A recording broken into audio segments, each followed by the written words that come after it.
আসসালামু আলাইকুম, কেমন আছেন সবাই? আজকে আমি আপনাদের সাথে নতুন আলু দিয়ে দারুণ মজার একটা রেসিপি তৈরি করব।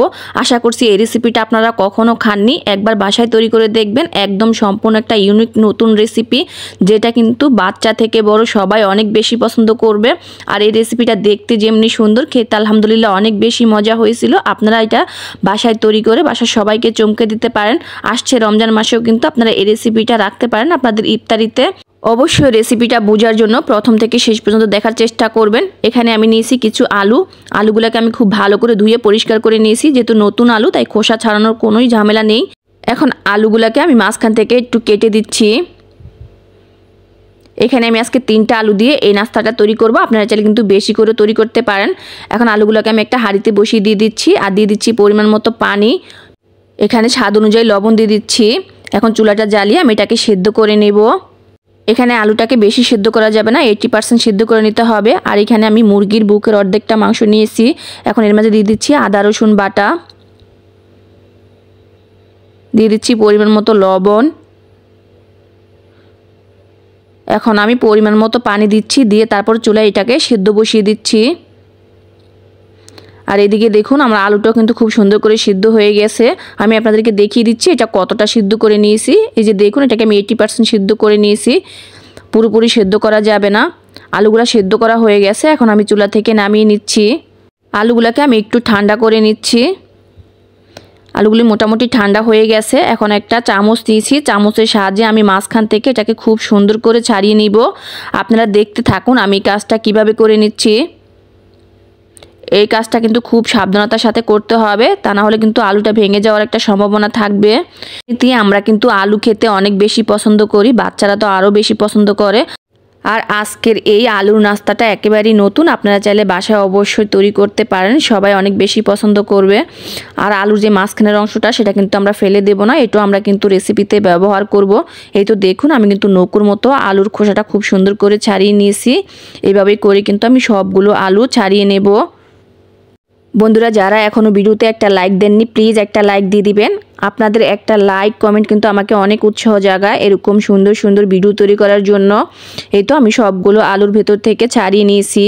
এখন আমরা ভেতরের জন্য একটা পুর তৈরি করে নেব। তার জন্য যে আমরা চিকেনটা সেদ্ধ করে রেখেছি, সেটা কিন্তু আমি ছাড়িয়ে নিয়েছি একটা কাঁটা চামচের সাহায্যে। এখন এর মাঝে দিয়ে দিব আমরা গোলমরিচ। এখানে আমি হাফ চা চামচের মতো গোলমরিচের গুঁড়া ব্যবহার করেছি। দিয়ে দিচ্ছি 1 চা চামচের মতো চিলি ফ্লেক্স। অল্প একটু দিয়ে দিচ্ছি ধনিয়া পাতা কুচি। আর আমরা যে আলুটা ছাড়িয়ে রেখেছিলাম আলুর মাঝখান থেকে, ওই আলুগুলো দিয়ে দিচ্ছি। আপনারা চাইলে কিন্তু এখানে আরও বিভিন্ন রকমের সবজি ব্যবহার করতে পারেন। এখন দিয়ে দিচ্ছি এখানে আমি মেয়োনিজ, দিয়ে দিচ্ছি টমেটো সস, সামান্য পরিমাণে একটু লবণ দিয়ে দিচ্ছি। আমি কিন্তু এখানে টেস্টিং সল্ট দেইনি, খাবার লবণই কিন্তু ব্যবহার করেছি। এখন সবগুলো হাত দিয়ে একটু ভালো করে নেড়েচেড়ে মিশিয়ে দিচ্ছি। যারা কিনা ভাজা পোড়া খেতে একবারে পছন্দ করেন না, তারা চাইলে কিন্তু এই রেসিপিটা একবার তৈরি করতে পারেন। এখন আমরা আলুর ভেতরে এই পুরটা দিয়ে দিব। যারা কিনা আলু খেতে পছন্দ করেন না, তারাও কিন্তু এইভাবে যদি আপনি তৈরি করে দেন, অনায়াসে কিন্তু খেয়ে নিবে। এটা এতটা মজা হয়। আলুর সবগুলো ভিতরে পুর দেওয়া হয়ে গেলে এখন দিয়ে দিচ্ছি মোজারেলা চিজ। তবে চিজটা যদি আপনাদের হাতের কাছে না থাকে, আপনারা চাইলে এটা স্কিপ করতে পারেন। শুধু টমেটো কেচাপ আর মেয়োনিজ দিয়ে কিন্তু এটা সুন্দর করে পরিবেশন করতে পারেন। আমি যেহেতু একটু হেলদি করে তৈরি করব আর বাচ্চারাও খাবে, তার জন্য কিন্তু এখানে চিজটা ব্যবহার করেছি। চিজটা দেওয়া হয়ে গেলে এখন দিয়ে দিচ্ছি আমি কিছু ক্যাপসিকাম। একটু সুন্দর করে সাজিয়ে গুজিয়ে পরিবেশন করলে কিন্তু বাচ্চারা দেখে অনেক বেশি আকর্ষিত হয়, খুব সুন্দর করে খেয়ে নেয়। এই তো আমি সবগুলোর উপরে কিন্তু ক্যাপসিকাম দিয়ে দিচ্ছি। দেখতে মাশাআল্লাহ এখনই অনেক সুন্দর লাগতেছে, আর কিন্তু অনেকটা লোভনীয় লাগতেছে। উপর দিকে আরেকটু চিলি ফ্লেক্স দিয়ে দিচ্ছি। আপনারা চাইলে কিন্তু এখানে কাঁচামরিচ কুচিটাও দিতে পারেন, কোনো সমস্যা নেই। আমি তো এই রেসিপিটার নাম দিয়েছি পটেটো পিৎজা। এখন এই আলুগুলোকে আমি একটু তাওয়ায় ভেজে নেব, যাতে চিজটা খুব সুন্দর করে গলে যায়। আপনাদের হাতের কাছে ওভেন থাকলে আপনারা কিন্তু ওভেনে দিয়ে এটা খুব সুন্দর করে কিন্তু রান্না করে নিতে পারেন।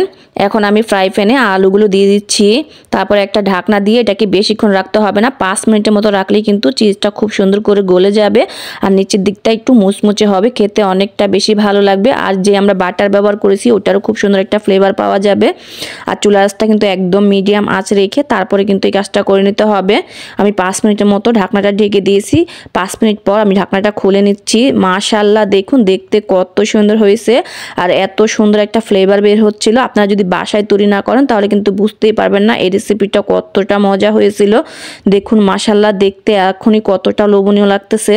বন্ধুরা, যদি আমার রেসিপিগুলো আপনাদের কাছে ভালো লাগে অবশ্যই একটা লাইক করে দিবেন আর আমার চ্যানেলটাকে সাবস্ক্রাইব করে নেবেন।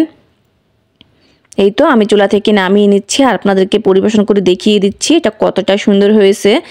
অনেকেই আছে যারা কিনা একদমই বেশি তেল ঝাল খাবার পছন্দ করেন না, তারা কিন্তু চাইলে নিঃসন্দেহে এটা খেতে পারেন। আর আমার মনে হয় এই রেসিপিটা বাচ্চা বড় সবারই জন্য কিন্তু খুব হেলদি। আপনারা চাইলে কিন্তু আপনাদের স্পেশাল মানুষের জন্য স্পেশাল রেসিপি রাখতে পারেন। এটা দেখতে যেমনি সুন্দর, খেতে অনেক মজা। দেখুন মাশাআল্লাহ কতটা সুন্দর হয়েছে। আমি আপনাদের সাথে একটু কেটেও শেয়ার করছি, এটা দেখতে কত সুন্দর হয়েছে।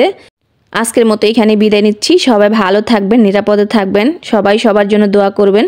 আল্লাহ হাফেজ।